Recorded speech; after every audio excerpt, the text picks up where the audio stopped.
Salut RTV! Aujourd'hui, je vais vous proposer une recette italienne familiale, pasta e patate. Littéralement, ça veut dire pâtes et patates. Alors, vous aurez compris, il faut simplement le fameux paquet de pâtes qu'on a tous dans le placard, les quelques patates qui commencent à germer, quelques oignons, du bouillon de légumes, de l'huile d'olive, du sel. Et puis si vous avez un peu de persil ou de la ciboulette ou de la coriandre en fin de cuisson, ça donnera un coup de fraîcheur. Voilà, alors c'est tout bête, c'est tout facile. On commence par prendre les patates, qu'on épluche évidemment.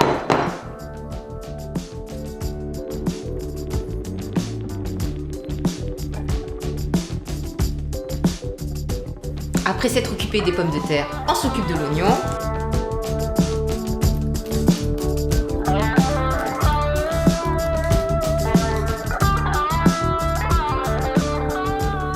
Alors voilà, après avoir lavé les patates, on les coupe en petits dés.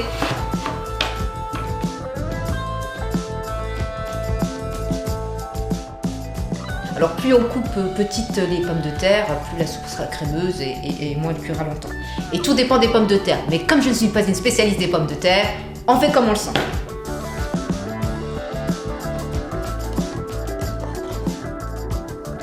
Alors après s'être occupé des pommes de terre, on va faire revenir tranquillement l'oignon dans un peu d'huile d'olive. Alors le un peu, ça dépend des personnes évidemment.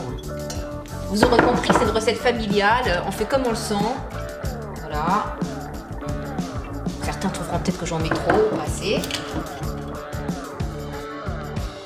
Donc on va les faire revenir jusqu'à ce qu'ils soient un peu translucides, quoi, comme d'habitude. On va faire revenir des oignons.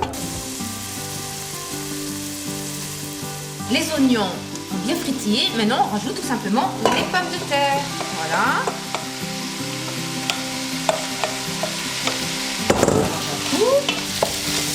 Et nous allons rajouter du bouillon de légumes.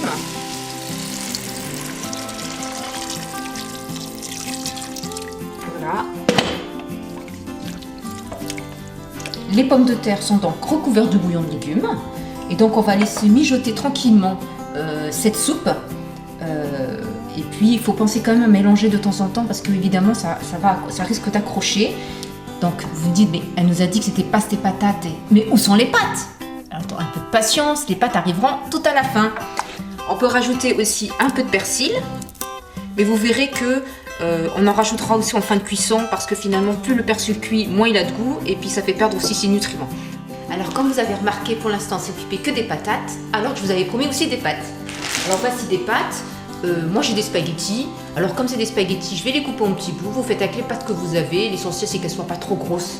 Voilà. Donc je prends un peu de spaghettis que je vais tout simplement couper en petits bouts. Voilà. Alors évidemment, si vous avez les pâtes avec les lettres, avec les chiffres ou des petites vermicelles, c'est tout bon, vous prenez ce que vous avez.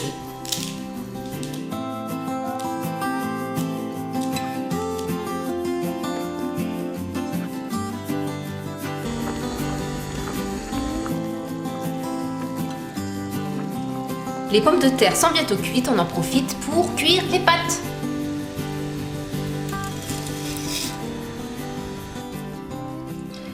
Alors voilà. La soupe est prête. Alors il y a des gros morceaux de pommes de terre. Pour ceux qui le souhaitent, on peut écraser grossièrement les pommes de terre à la cuillère ou à la fourchette. Je rajoute mes fameuses petites pâtes. Je mélange. Alors toujours à votre goût, plus ou moins de pâtes. Voilà. Je rajoute du persil.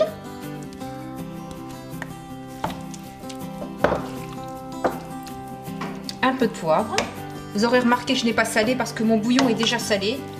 Donc vous salez à votre convenance. Et maintenant, il n'y a plus qu'à servir.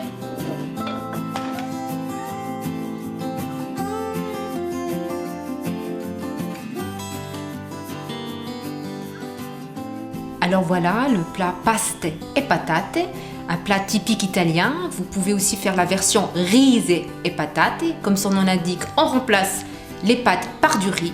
Donc voilà, bon appétit, buon appetito!